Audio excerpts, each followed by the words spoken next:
it's Monday and it's raining.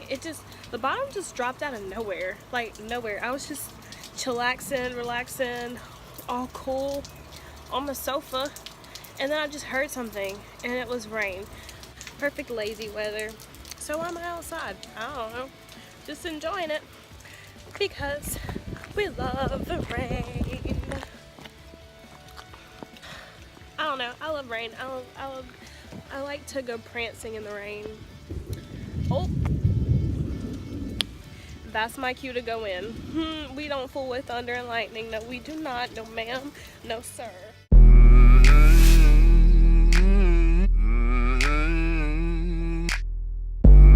back. So the hurricane has come and gone, and I'm on my way to school now. We still learn even when the weather's bad.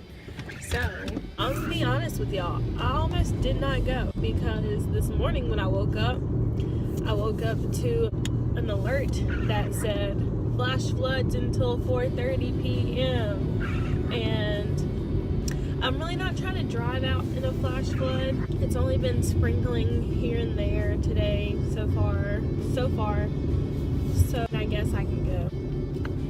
I was just talking for like 10 minutes about hurricanes and it wasn't even filming.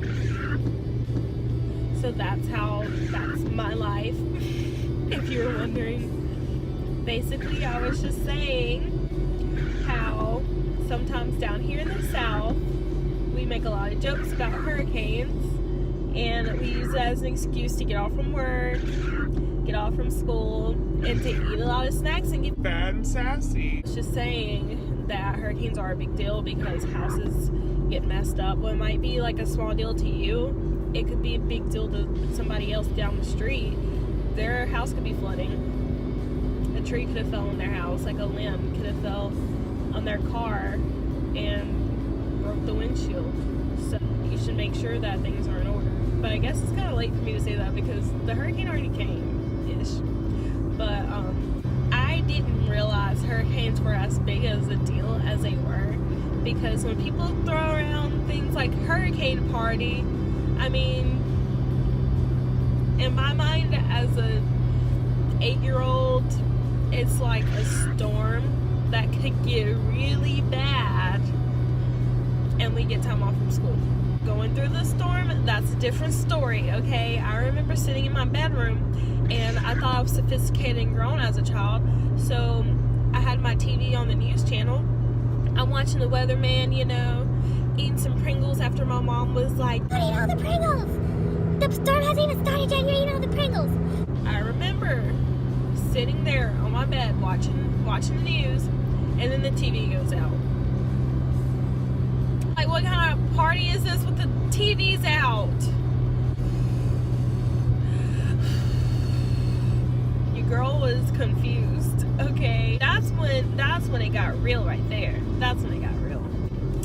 Speaking of worst storms of your life, the worst storm of my life wasn't even a hurricane here. It was horrifying because I wasn't even at home. So this happened last year whenever I went to Costa Rica. And we were in Tortuguero, and Tortuguero is an island in Costa Rica. You had to take a boat, a sketchy boat, might I add.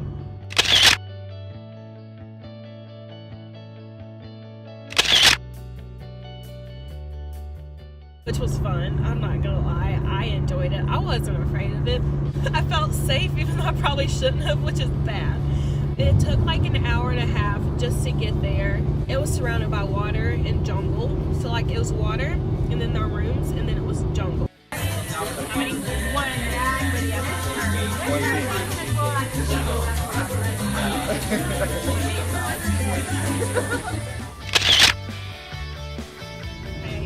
There are howler monkeys in the trees by our room. I mean, like, you walk outside, there's a howler monkey right there howling early in the morning. Okay, we were in the jungle. So the last night that we were there, we stayed, it was a traveling trip, so we stayed in different places 1 or 2 nights. On the last night that we were there, let me rewind a little. There are these giant June bugs, and A lot of the stuff outside. Was it? A lot of the stuff was outside, so we ate outside. Like the hotel was like an outdoorsy type of hotel. Okay. When the sun went down was when the June bugs went out. So when the sun went down, your girl pieced out and she went to the room because I wasn't having it. I did not want it. The first night we were there, the June bugs were literally falling into our food, landing down our shirts. So I was just like, I'm not even hungry anymore. I'm going to bed. So I'd go in the room. There were June bugs covering the floor, the porch. It was completely, like, the paint of the porch was blue, but all you could see was black. And, like, every time you took a step, it was disgusting.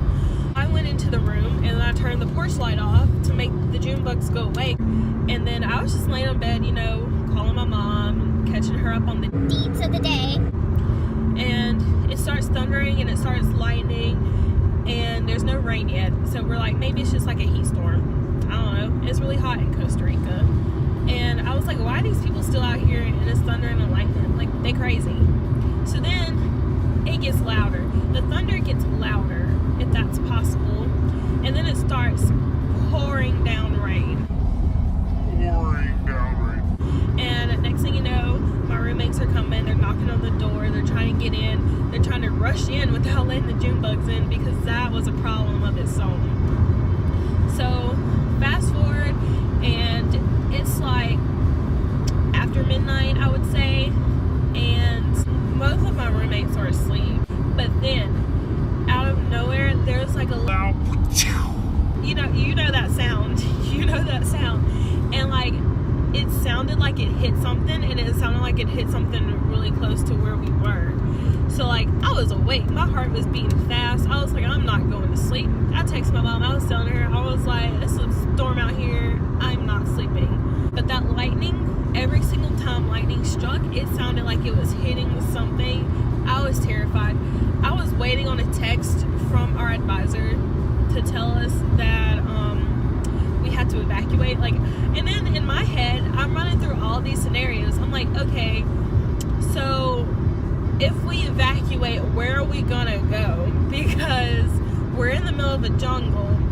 There's water like literally everywhere, and in order to get anywhere safe, we would have to get on a boat and stay on the boat for an hour and a half. So we're literally gonna die here. I was panicking, and my roommates were asleep.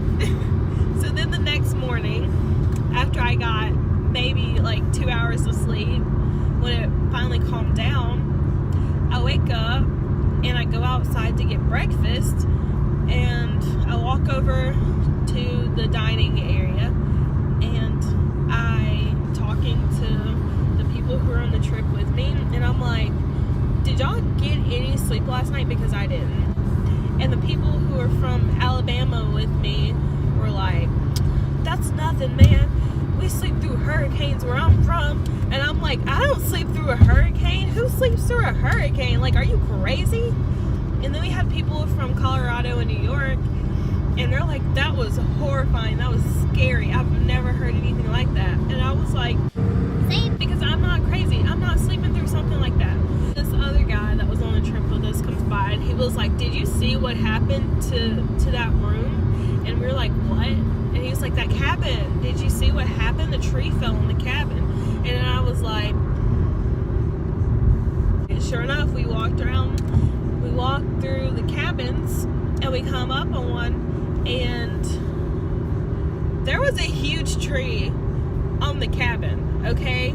It was a humongous tree, and it was completely up by the roots, fell over onto the cabin, and the sidewalks were all like up because the roots were, the roots came out of the ground, and so the walkway is all jagged and like raised up.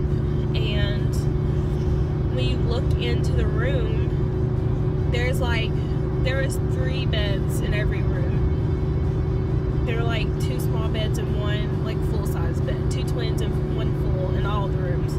And the way that the tree fell, it hit one of the beds, and it was completely smashed. and the other 2 beds were like in the corner of the room, and it just barely missed it. Like if the tree fell on it, if the tree was on it at all, it was probably like just on the edge of the bed or something like that. And it just so happened that the bed that the tree completely crushed was the only bed that was empty in the room. So I don't know about you, but as soon as I saw that, I was 100% ready to go. And the people that were in the room, they weren't with us on the trip. It was their first night staying there. If I could give an age range, I would say they were probably in their 60s or 70s. What was crazy to me was that everybody else that was in the group with them, which was like, there was a lot of people with them, but it wasn't like a lot of people with them. But the rest of the group went off on a nature trail. They got on their boats and they went off through the, what do you call it? I don't know what you call it. They went out on the boats and they went through the trails of the water, I don't know, and looking at nature and looking at animals and jaguars and stuff and trees. And that blew my mind because I was like, y'all went out on the boats. Wow, this literally could have went so bad. And then the other 3 people that were in the room were just chilling, like nothing happened. They were just like, the rest of us were just like, it's time to go. It is time to go. So we didn't want to do anything. We didn't want to go to town. We didn't want to do anything. We were all done. We were ready to go to the next location. If I can, I will try to insert some clips and pictures from that trip because it was quite scary. Oh, look at the piping that went with it too. I can't believe we didn't like kill it. No, I didn't know it was like that bad. Was the wind that wicked last night?